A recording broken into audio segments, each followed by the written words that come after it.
اذان گرامی، باری تعالیٰ نے قرآن مجید کے اندر ارشاد فرمایا یا ایھا الناس قد جاءکم برہان۔ یہ برہان سے مراد، مفسرین نے لکھا ہے کہ برہان سے مراد ہے معجزہ۔ معجزہ کسے کہا جاتا ہے؟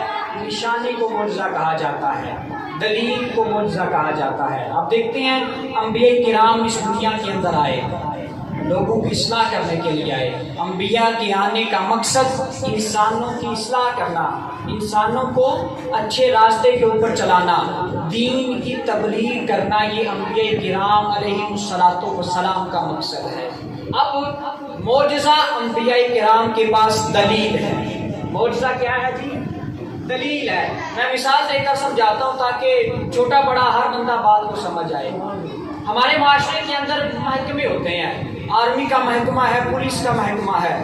بندے نے باہر جانا ہو، ہر بندہ اپنے ساتھ دلیل رکھتا ہے، ہر بندہ اپنے ساتھ دلیل رکھتا ہے۔ میرے پاس بندہ ہے، وہ آ کر مجھے کہے جناب میں پولیس کا ملازم ہوں، میں اس سے سوال کروں گا تیرے پاس دلیل کیا ہے، ثبوت کیا ہے تیرے پاس؟ بندہ ہے وہ کہے یار میں آرمی کا ملازم ہوں، میں پوچھوں گا تیرے پاس ثبوت کیا ہے؟ بندہ ہے وہ کہہ رہا ہے میں سعودیہ میں کام کرتا ہوں، میں اس سے ثبوت پوچھوں گا۔ سعودیہ والا کہے گا یہ میرا پاسپورٹ ہے، اس کے اوپر ویزا لگا ہے، یہ اقامہ میں نے لگوایا ہے، اب میں مان جاؤں گا۔ آرمی والا آئے گا، وہ اپنا ڈیوٹی والا کارڈ دکھائے گا، میں مان جاؤں گا یار اس کے پاس دلیل ہے۔ اب نبی اس دنیا میں آیا، آ کر اتنا بڑا دعویٰ کیا لوگوں کہ میں نبی ہوں۔ انسان اور بھی تھے، بزرگ اور بھی تھے، لیکن ایک شخص دعویٰ کرتا ہے کہ لوگوں میں نبی ہوں۔ اب لوگوں کے ذہن میں یہ سوال آتا ہے کہ اگر آپ نبی ہیں تو آپ کے پاس دلیل کیا ہے؟ آپ کے پاس دلیل کیا ہے؟ آپ کے پاس ثبوت کیا ہے کہ آپ نے اتنا بڑا دعویٰ کر دیا میں نبی ہوں، اللہ نے مجھے نبوت عطا فرمائی ہے، دلیل کیا ہے؟ تو اللہ نے انبیاء کو دلیل کے طور پر معجزات عطا فرمائے۔ دلیل کے لیے کیا عطا فرمایا؟ معجزے عطا فرمائے۔ ہر قوم کا نبی ہوتا، ہر قوم کا رسول ہوتا، جو لوگوں کو کہتا کہ لوگوں مجھ پر ایمان لاؤ، میرا کلمہ پڑھو، میں تمہاری ہدایت کے لیے آیا ہوں۔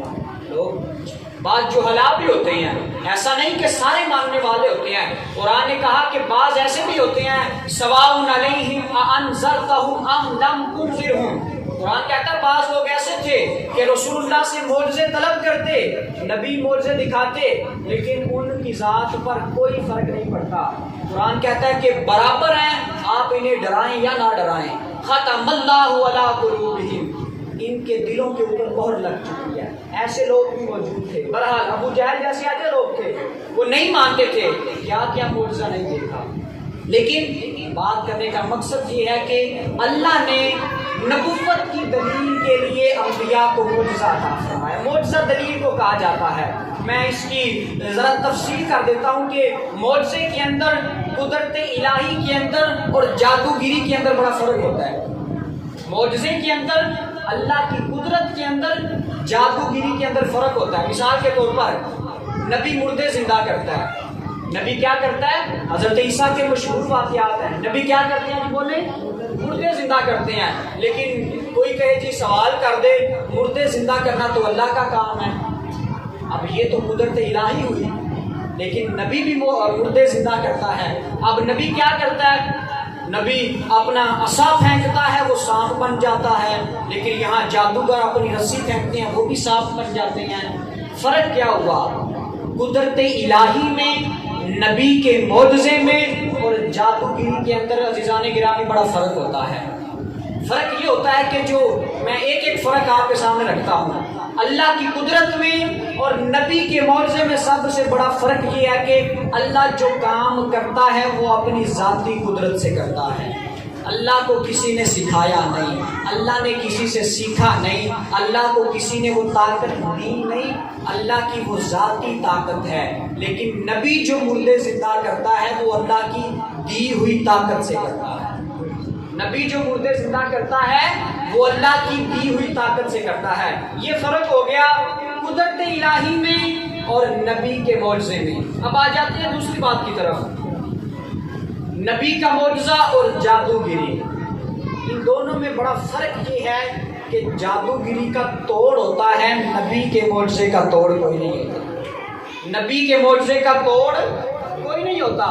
یہ کیسے ہم پہچانیں گے؟ ہم سے زیادہ جادوگر پہچانتے ہیں کیونکہ ان کا شعبہ ہے۔ اب دیکھیں حضرت موسیٰ کے کلمہ پڑھنے والے سب سے زیادہ لوگ جادوگر تھے، سب سے زیادہ کلمہ پڑھنے والے حضرت موسیٰ کا ان پر ایمان لانے والے وہ لوگ تھے جو جادو کیا کرتے تھے۔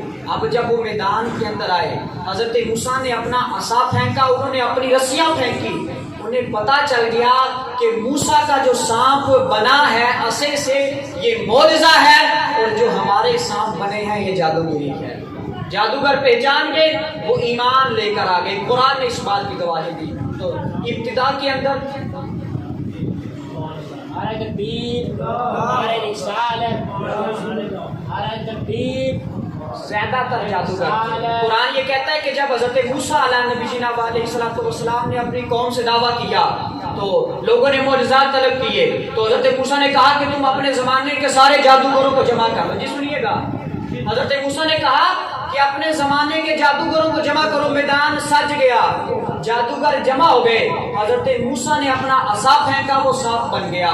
زمانے کے جادوگروں نے اپنی چھوٹی چھوٹی رسیاں پھینکی، وہ سانپ بن گئے۔ نبی کا معجزہ یہ تھا کہ حضرت موسیٰ کا عصا وہ سارے سانپوں کو نکل گیا، وہ سارے سانپ کھا گیا۔ اس کے بعد کیا ہوا؟ قرآن یہ کہتا ہے کہ اس کے بعد سارے جادوگر حضرت موسیٰ پر ایمان لے کر آ گئے، سارے جادوگروں نے حضرت موسیٰ کا کلمہ پڑھ لیا۔ اب یہ فرق تھا جادوگری کے اندر اور معجزے کے اندر۔ اللہ قرآن میں ارشاد فرماتا ہے میرے اور آپ کے محبوب کے متعلق، یا ایھا الناس قد جاءکم برہان، اے لوگوں بے شک تمہارے پاس دلیل آ گئی، تمہارے پاس معجزہ آ گیا۔ اب معجزہ کیا ہے؟ قرآن کے مطابق سب سے زیادہ معجزات اللہ نے حضرت موسیٰ کو عطا کیے۔ 9 معجزات قرآن کی تعداد بتاتا ہے، سب سے زیادہ معجزات حضرت موسیٰ کو ملے۔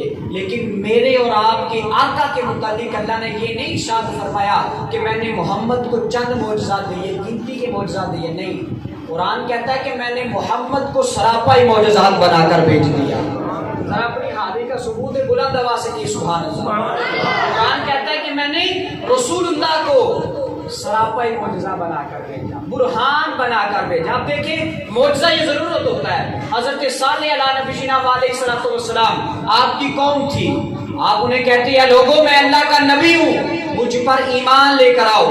اب وہ دلیل طلب کرتے، وہ کہتے اے صالح اگر آپ واقعی اللہ کے نبی ہیں تو اس پتھر سے اونٹنی نکال کر دکھائیں، اس پتھر سے کیا نکال کر دکھائیں؟ اونٹنی۔ یہ قرآن کے اندر واقعہ موجود ہے، کہا کہ اونٹنی نکال کر دکھائیں۔ اور علماء نے لکھا ہے کہ وہ ان کی قوم یہ کہتی تھی اونٹنی بھی جوان ہونی چاہیے اور اونٹنی کے پیٹ میں بچہ بھی ہونا چاہیے، اونٹنی جب پتھر سے باہر آئے آ کر بچے کو جنم دے۔ اب یہ قوم کا سوال تھا، یہ قوم نے معجزہ طلب کیا۔ اب قوم کے ذہن میں بات یہ تھی کہ صالح یہ چیز نہیں کر سکیں گے، حضرت صالح پتھر سے اونٹنی نہیں نکال سکیں گے۔ کیوں؟ وجہ کیا تھی کہ لوگ فطرت کو دیکھتے تھے۔ فطرت کے اندر ہمارے رسم و رواج، ہماری فطرت کے اندر ایسا نہیں ہوتا کہ اونٹنی پتھر سے نکل آئے یا پہاڑ سے اونٹنی برآمد ہو جائے، یہ فطرت ہے۔ لیکن حضرت صالح صرف فطرت کو نہیں دیکھتے تھے، وہ فاطر السماوات والارض کو دیکھتے تھے۔ نبی کی جو نگاہ تھی وہ اللہ کے اوپر تھی، وہ تو فاطر السماوات والارض ہے۔ قوم فطرت دیکھتی ہے کہ فطرت میں یہ چیز محال ہے کہ لا محال ہے، لیکن نبی دیکھتا تھا کہ اللہ کی قدرت کے اندر سب کچھ موجود ہے۔ تو پھر کیا ہوا؟ حضرت موسیٰ نے اپنا عصا پتھر کے اوپر مارا، پتھر ٹوٹ گیا، درمیان سے اونٹنی برآمد ہو گئی۔ قوم نے دیکھا، باہر آ کر اس اونٹنی نے بچہ بھی پیدا کیا۔ اب یہ حضرت صالح کا معجزہ تھا۔ یہ کیا تھا جی؟ حضرت صالح کا معجزہ تھا جو اللہ نے عطا کیا۔ اسی طرح کئی معجزات، بلکہ کئی نہیں، سر سے لے کر قدمین شریفین تک اللہ نے رسول اللہ کو سراپائی معجزہ بنا کر بھیجا۔ کیا معجزہ بنا کر بھیجا؟ کہ میرے مصطفیٰ کی زبان معجزہ، میرے مصطفیٰ کا لعاب معجزہ، میرے مصطفیٰ کی سماعت معجزہ، میرے مصطفیٰ کی بصارت معجزہ، یہاں تک کہ رسول اللہ کے ہاتھ مبارک معجزہ، مصطفیٰ کا کسی چیز کو پکڑنا بھی معجزہ، اور میرے نبی کا کسی چیز کو بلانا بھی معجزہ، کسی چیز کو بلانا بھی معجزہ۔ یہ حدیثیں موجود ہیں جن احادیث کے اندر ان چیزوں کا ذکر ہے کہ مصطفیٰ نے کیا کیا تو کیا کا کیا ہو گیا، یہ کیا تو یہ ہو گیا۔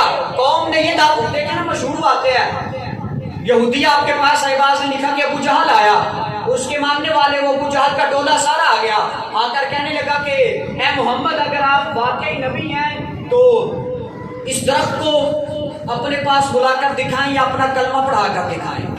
ہاں وہ درخت، وہ بھی فطرت دیکھتے تھے۔ کہا کہ اگر آپ نبی ہیں، اگر آپ ہمیں اشہد ان لا الہ الا اللہ کی تبلیغ کرتے ہیں، ہمیں کلمہ پڑھنے کی تلقین کرتے ہیں، اس درخت کو اپنا کلمہ پڑھا کر دکھائیں۔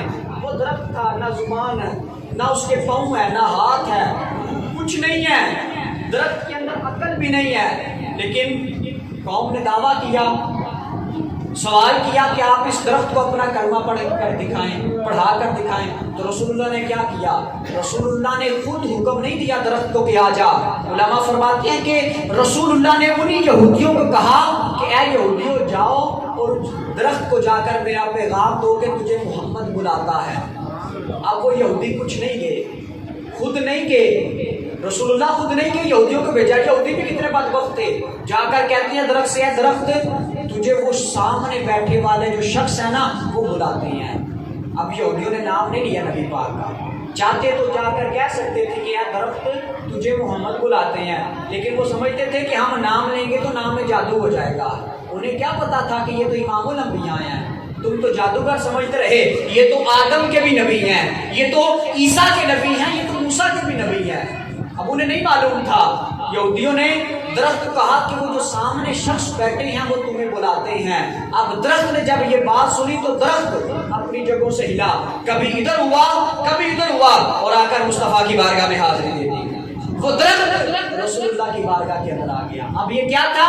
یہ رسول اللہ کا معجزہ تھا کہ میرے نبی جس چیز کو اشارہ فرمائے، جس چیز کو حکم فرمائے وہ معجزہ بن جاتا ہے۔ وہ کنکریاں لے کر ابو جہل آیا، کہنے لگا کہ اگر آپ واقعی نبی ہیں تو بتائیں میری مٹھی کے اندر کیا ہے۔ اس نے سوال کیا اگر آپ نبی ہیں تو بتائیں اس میری مٹھی کے اندر کیا ہے۔ مصطفیٰ نے فرمایا کہ اگر یہ خود بتا دیں میں کیا ہوں تو مان جائے گا۔ جو چیز مٹھی کے اندر موجود ہے اگر خود یہ بول کر بتا دے کہ میں کون ہوں مان جائے گا۔ وہ کہنے لگا کہ یہ تو بڑی وہ اعلیٰ بات ہو جائے گی، یہ تو اور حیرانگی والی بات ہو جائے گی۔ تو پھر کیا تھا؟ مصطفیٰ نے حکم دیا، مٹھی سے کنکریوں نے پڑھا اشہد ان لا الہ الا اللہ واشہد ان محمدا عبدہ ورسولہ۔ اب ان کنکریوں نے گواہی دی، ان کنکریوں نے گواہی دی کہ رسول اللہ نبی ہیں۔ اب یہ قرآن کے مطابق اللہ نے معجزات عطا فرمائے، سراپائی معجزہ بنا کر بھیجا۔ جس چیز کو دیکھتے ہیں معجزہ بن جاتا ہے، جس چیز کی سماعت کرتے ہیں معجزہ بن جاتا ہے۔ رسول اللہ کی حدیث ہے، فرمایا کہ اے لوگوں بروز جمعہ مجھ پر کثرت سے درود پڑھا کرو کیونکہ تمہارا درود میں خود سنتا ہوں۔ اب یہ حدیث ہے، کوئی یہاں بیٹھ کر درود پڑھ رہا ہے، کوئی دوسرے علاقے میں پڑھ رہا ہے، کوئی کسی شہر میں پڑھ رہا ہے، کوئی کسی ملک کے اندر پڑھ رہا ہے، لیکن میرے آقا سب کا درود ایک وقت سماعت فرماتے ہیں، سب کا درود ایک وقت سماعت فرماتے ہیں۔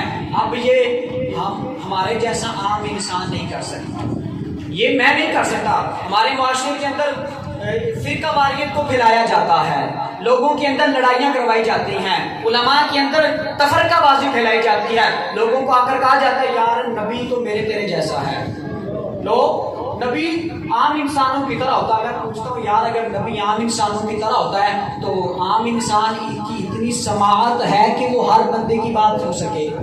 اب ہم رسول اللہ کی طرف نہیں جانتے، رسول اللہ کے غلام ہیں، حضرت سلمان علیہ نبی جینا ہیں نبی لیکن میرے مصطفیٰ کے غلام ہیں کیونکہ امام الانبیاء ہیں۔ یہ حضرت سلمان کے متعلق قرآن یہ کہتا ہے کہ حضرت سلمان چونٹیوں کی آواز کو سنا کرتے تھے، چونٹیوں کی آواز کو سینکڑوں میل دور سنا کرتے تھے۔